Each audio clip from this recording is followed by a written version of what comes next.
תודה רבה לעמוס ידלין על דבריו החשובים. ברשותכם אנחנו נעבור לחלק השני מתוך 3 חלקים של הערב הזה. בחצי שעה הקרובה יש לנו כאן פאנל מיוחד במינו, שתנהל את הפאנל הזה הגברת דנה וייס מערוץ 2 של הטלוויזיה, ואיתה ביחד יהיו 3 מומחים בינלאומיים שהבאנו אותם במיוחד לכנס הזה, ואני מציע שדנה, את תציגי אותם ותקראי להם לבמה. אז בבקשה דנה. רק בזהירות כאן. כן. Thank you, Mayor, and thank you, General Yadlin, for starting off the conversation with Israeli perspective on the changing and challenging environment, and as you laid out the ground to better understand the rationale behind Israel's policy. And I'll just make it very short. 2.5 years after the young people took to the streets in Tahrir Square, the Israeli policy is to hold tight until the storm blows over and wait for the dust to clear. Times of uncertainty, the best thing is to wait and see and protect whatever we have. However, on the other hand, when it comes to Iran, it's a totally different ball game. We see that proactive is the word. Israel cannot sit and wait. That's what we're told, and Israel must take action in time. Is not on our side, and you can't let time do its stuff like you can do when it comes to Egypt, Syria, or whatever. Well, you know, every prime minister in Israel who enters office quickly discovers that what you see from here is not what you see from there. That's a very famous song in Hebrew that we have, and it takes him no time to walk back from his promises and understand that things are more complicated. So tonight we're very fortunate to have the opportunity to better understand how our daily headlines and our daily discussion about the events here looks from overseas, and does it indeed look different from Moscow, from Washington, and from Paris? And if there is a message to be heard, what is the message that we should hear tonight?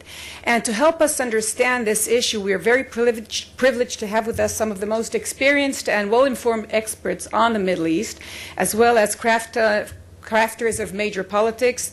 The opinion of the distinguished panel, which I will shortly introduce, are heard, respected, and considered by decision makers worldwide. So please help me in inviting to the stage Ambassador Jean-David Levitte, former advisor of President Jacques Chirac and President Nicolas Sarkozy, and professor of science politics in Paris. Ambassador, please. Is Professor Vitaly Naumkin with us? Yes, he's over there. He's in the back.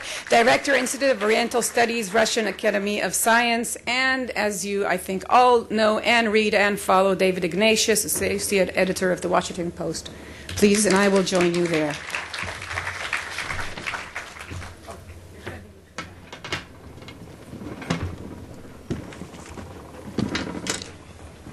Okay, I'm very glad that you joined me on stage, and I just want to set the ground rules where there are no rules. I'll be asking the questions, you can answer, and if you feel a need to interfere, all the better. Okay, so let's start. I think there are a lot of events going on in the region, but I think that whatever happens, nothing can overshadow the horrific events in Syria. We're talking about 80,000, some reports talk about 100,000 casualties, over 1 million refugees, and this is, so far, we're still counting. So I want to start with you, Professor Naumkin, and I want to say this. I think that Russia, unlike the rest of the international community, is standing behind Assad. It seems that way. And is blocking any UN Security Council whatsoever that was trying to find a way to find a peaceful or more peaceful solution. Can you help us understand this Russian position? I'll try. I'm not responsible for any sort of policy or the absence of policy. And I'll try to interpret the Russian policy on this issue. First of all, I'd like to comment a bit on what you said about the refugees and the people that were victims of these massacres, where not one side has to be blamed, but all sides, in our view, have to be blamed. let's not forget that it's not the first time when it happens. The first time it happened several years ago was in Iraq, where during this last 10 years, despite the fact that the alliance forces were there, about 120,000 people were killed, and much more refugees went outside this country than in Syria. Let's not forget about that, because let's be fair. So it's not in order to say that Assad is a good ruler because Russia is not supporting Assad or the regime. I think that in my reading, Russia's position is based on the desire not to allow to repeat the scenario that happened in Libya, and very strong interventionist position by Russia when Russia felt almost cheated after it voted in Security Council. It's not in favor, but let the resolution about no-fly zone pass. But let me stop you for a second. Why not follow the Libyan precedent? Right. A, not a lot of death. B, at the end of the day, there were elections, and the seculars have gained power. Of course, it's going to take time. It's not going to happen in a day. But why is the Libya precedent so bad that it shouldn't be followed in Syria? It is bad not only in my view, the view of our policymakers. It's bad in the view of many. For instance, my U.S. colleagues who belong to the realist or neo-realist school of thought. And they believe that the country is in the mess. A lot of people are still there in the state of feel insecure. A lot of weapons are spreading from this region all over the North Africa and even the Sahara and even the Sahel region, where our French colleagues have to undertake certain actions in Mali and whatever. So let's see what's going to happen. In general, it helped to change the whole architecture, security architecture of the Middle East in a wrong way, and that's why I think Syria is not Libya, and a lot of people are telling this. So I think that the Russian position is based on certain philosophy, a certain reading of the system of international relations, which will not allow to someone who wants to change a regime because this regime is not favorable to someone's interest so easily by the desire to, especially by supporting these guys, these jihadists who are committing crimes like in the Boston, during the Boston Marathon. So you were mentioning the jihadists, which moves me to David Ignatius, because you were actually, you spent time with the rebels, which I think Professor would call jihadists. So there's a big question. Who are these guys? Are they indeed the extreme jihadists, as we hear some of the security personnel in Israel warn us from what would happen up in the border? And also Professor Naumkin says that that is the core of this revolution. It's not what it seems. Or you think, or you saw a different future when you look at these rebels. Is there any chance of this unfolding to a democratic, pro-Western country at the end of the day? With all due respect to Professor Naumkin, what bothers me about Russian policy towards Syria is that I think you're almost guaranteeing the outcome that you fear. What I saw when I went briefly into Syria, went to Aleppo, was the following. This was last October, but it hasn't changed. First, you can travel for hours in every direction without seeing Assad's army or encountering a checkpoint, which means, I'm sorry, but his authority is gone. Bashar al-Assad will never govern the whole country again. The second thing that you see, unfortunately, is the disorganization of the opposition forces, and I'll come in a minute to what I think should be done about that. And the third thing, and I really would underline, is you see the growth of jihadists who are actually an offshoot of al-Qaeda in Iraq. Russia and Professor Naumkin are not wrong in warning us of the danger of jihadists taking root in Syria. The problem is that their policies are making that jihadist power stronger and stronger. So what can we do about that at this point? But before that, how do you understand that policy? I understand that policy being a nominal commitment to transition, supporting the Geneva Declaration that Kofi Annan made when he was the representative, but not doing anything significant diplomatically to achieve it, not doing anything to pressure Bashar al-Assad to leave and make way for people who were part of his government. The leaders of the Syrian opposition have made clear they're prepared to bargain and work with members of Assad's government for a transition that would avoid the disaster of Iraq. And I agree with you, Libya is a disaster. Libya is a mess, and we don't want to see that again. But honestly, Professor, I fear that your policies are going to produce that outcome, and it frightens me.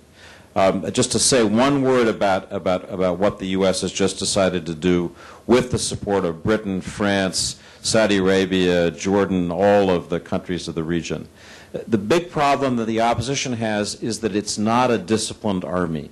It has no effective command and control, and that's why the jihadists are so strong. The moderates don't have the muscle tissue to hold on. So what the U.S. and others are going to do now is try to train them, train some elite forces, the equivalent of special operations forces that will be able to operate more effectively. And I hope over time that will make a difference. But what would make the biggest difference? I wrote months ago, and I just would repeat here, I'd love for all of our policies to win a Nobel Peace Prize for Vladimir Putin for brokering a settlement in Syria so that this fighting doesn't go on. But your government just doesn't seem to want to step up to that. Do you want to quickly reply? Yes, I can very quickly reply. I think I would agree with you that not all opposition forces, not all the forces are jihadists, but at the same time, I think we're not supporting, I would like to say that we're not supporting the regime. We're supporting the Geneva Accords. We're supporting the necessity to launch peaceful dialogue between all parties included to make Bashar al-Assad not a part of problem, but a part of solution. And if we come back to the Boston tragedy, do you think the Russian government honestly believes that Assad can be part of any solution after 2 years of this reality on the ground?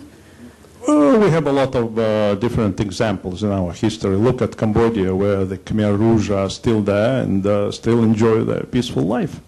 And we have more examples of that. And if we come back to the Boston tragedy, we can see that the terrorists who committed this ugly crime, they are fed not by the Syria, because the United States helps the Syrian opposition, and it's I recognize that it's a clear position, but they are fed. So could I phrase it this way? If I understand the way, and of course you're not representing the Russian government, but you're helping us understand the Russian perspective, which I have to admit is not voiced enough in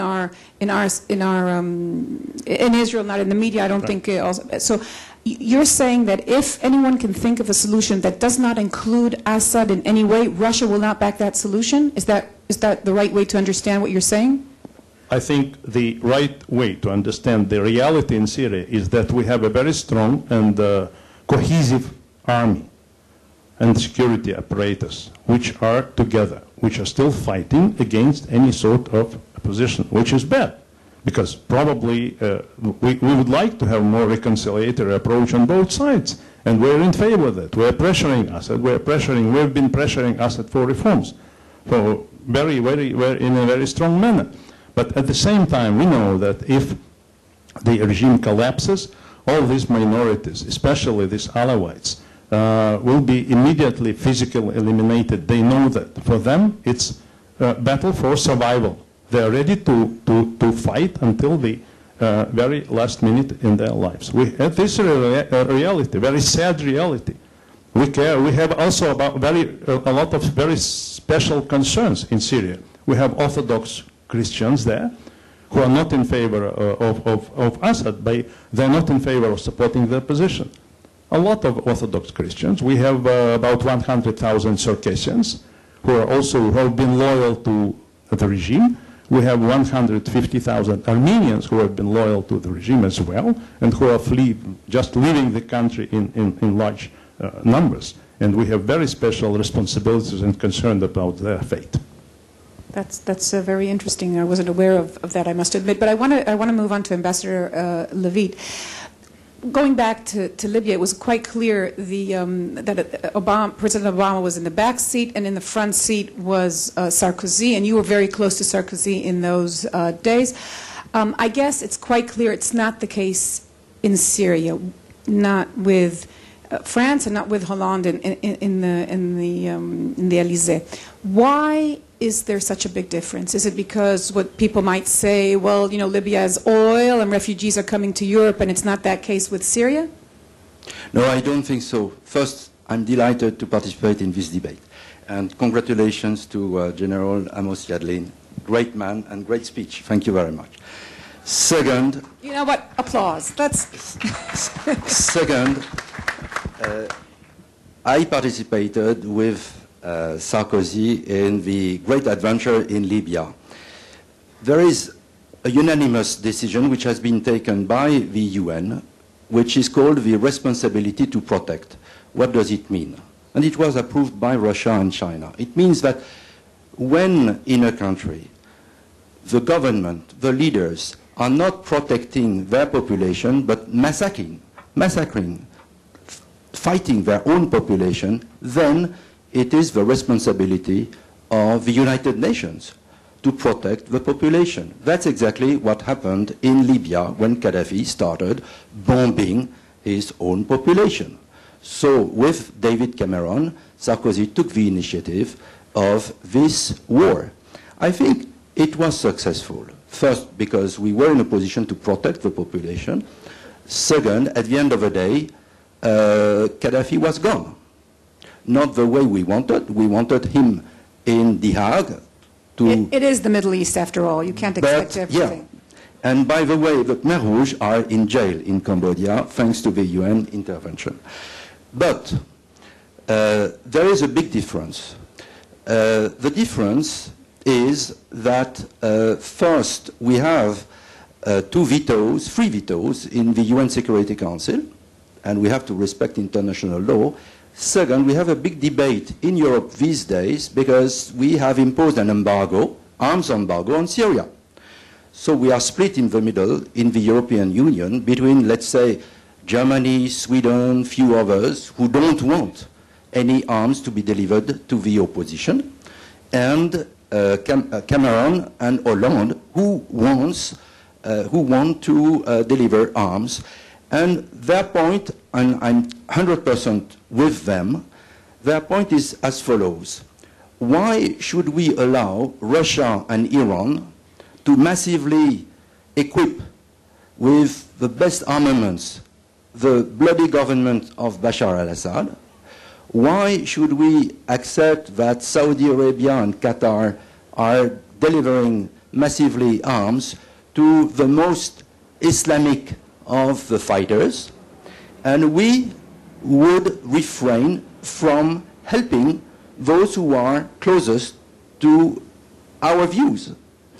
So I think it's very important that at the end of the embargo, which is end of May, in 1 month, a decision is taken to at least allow those who want in Europe to train and equip. The decision which was mentioned by David Ignatius is a good start, but we should go beyond. And I think that when President Putin will understand that this time really rebellion, those who are fighting for freedom and simply their lives are well equipped and will win, then maybe there will be a negotiation. I agree with Professor Naumkin. What we need is to maintain the state structures because we need to protect the minorities. Here we are in agreement, and in Iraq it was a big mistake to disband the state structures. But beyond, as well what as the we army, need... As well as the army. And the army, the state... And the Ba'ath Party. Yes, of course, I agree with that, but not with Bashar al-Assad and his clan and family. Because never ever, those who are seeing the bombs flowing over their heads, killing their children, will accept to negotiate and maintain Bashar al-Assad. So there is a way forward through negotiation, but we should first make sure that there is agreement, Assad must go. Okay, so I want to talk to you about red line, not about Iran. We'll get there in a minute. I just want to understand one thing about the, quickly about the red line regarding Syria, because as a matter of fact, I think it was in the press conference with Benjamin Netanyahu at the residence in Jerusalem where Obama was asked by I think it was my colleague Udi Segal who asked the question regarding the use of chemical weapons, and there President Obama said that would be a red line. David Ignatius, we understand President Obama is not going to start a new war. There are not going to be boots on the ground. What does he mean when he says that the chemical weapons are a red line? What should we expect? Well, we don't know because he didn't say. He said it's a red line. Evidence has been asserted that that red line has been crossed, that chemical weapons have been used, and the United States has essentially been silent about it. But what do you think? What do you think could be expected? I mean, when we know he's not going to send troops, so what could he do? Would he militarily intervene? Let me make a couple of comments. One area in which U.S. and Russian cooperation is essential is in dealing with the problem of Syria's chemical weapons. And at about the same time that President Obama announced his red line, we're told that the Russians privately but very forcefully communicated to President Assad and his group that they also strongly insisted that chemical weapons should not be used. So we have the same interest, that these weapons not be used, that they not proliferate. And in fact, when Vice President Biden met with Russian Foreign Minister Lavrov in Munich, they talked about ways they could cooperate together. One reason that people should be interested in this new plan to train elements of the moderate Syrian opposition is that part of that program that was just agreed yesterday in Istanbul is to train elite forces, these commandos, that will have training in the handling and disposal of chemical weapons. That's part of the idea of this force, that if Assad falls, there will be some people who can move in quickly, hopefully with support from the outside, to secure the weapons. Is that the red line also for Moscow? Are we hitting a mutual red line? Does Assad know that if he uses those chemical weapons, he's losing Russian support? Does he know that for a fact? For sure, I agree with this assumption that it's really a red line. I think nobody will be allowed to use chemical weapons from both sides. But I have one small comment about the fact that to Jean-David, about this best armaments that are given to Syria. I have much doubts. I think General Yadlin can confirm that Syria doesn't have any best weapons in the region, first. And second, if you are saying that you are equipping their position with the weapons because of these certain values, why don't you give weapons to those who are fighting for the same values somewhere in the Gulf states, for instance? Okay, but so let's move on to... Was that a serious proposal? It's very serious. Open another battleground. Okay, well, I mean, if you want to distribute weapons to extremists, they're going to stand in line. You be careful. No, I will simply say to you, my friend, there is a big difference using bombs from planes, from tanks, from guns, and maintaining law and order in a way which is brutal. When you use these weapons against your own people, then you have to go. That's as simple as that. Okay. Let's because time is running out, so let's move on to Iran. And I want to start with you, Professor Naumkin. And I mean, we look at the international community. It seems like everyone is on the same page when it comes to preventing Iran from having a nuclear bomb. And although that after this round of negotiations of P5+1, Russia is indeed on the same page, I'm going to ask it very bluntly. There is a sense of feeling that Moscow and Putin and Russia are not as shocked by the idea that the Ayatollahs would have a red button of their own. No, I think our leaders made more than one statement about the fact that nuclear Iran is unacceptable for Russia. But I can acknowledge that probably the feeling of vulnerability, or the feeling of these threats coming from this proliferation are probably less stronger, less important for Russia as in comparison with the United States, probably. But at the same time, some people believe that Iran will be not less responsible for Pakistan than Pakistan, for instance, that has nuclear weapons.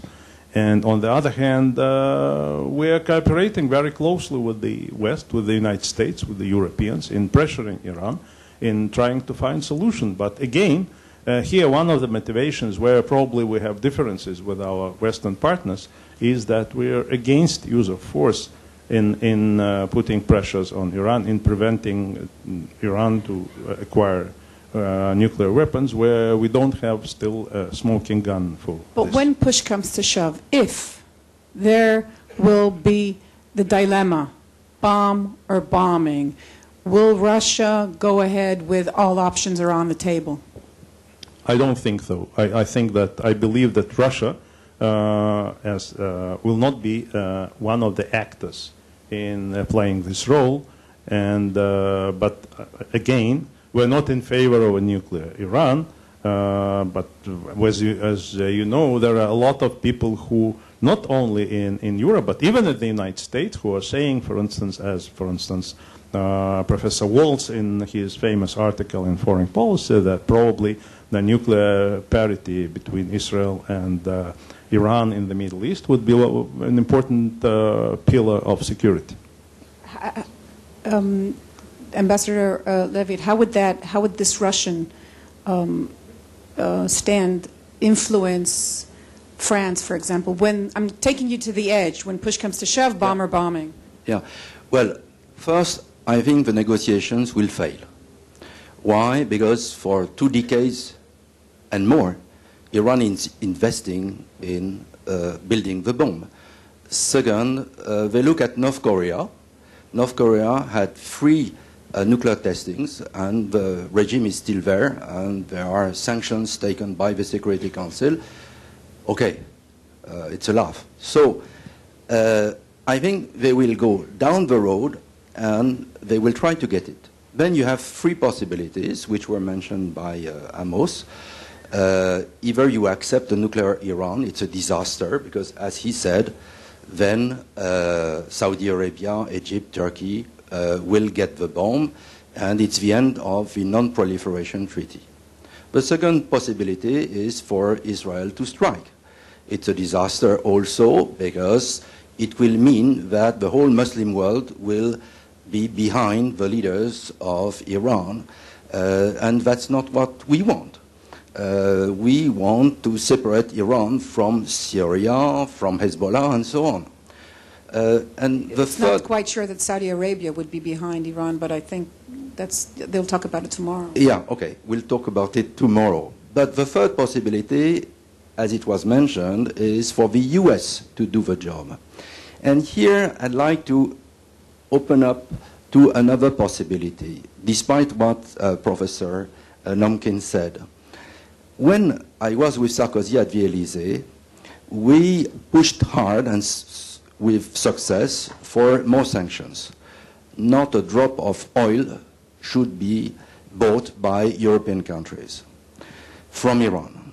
And we should kill the banking system of Iran. And the European Union adopted these sanctions. And my Israeli counterpart at the time came to my office and said, "Why are you doing all this for us? It's wonderful." And I said, "Look, we love you, but we are not doing this for you. We are doing this for us. Because we really don't want Iran to become a nuclear power."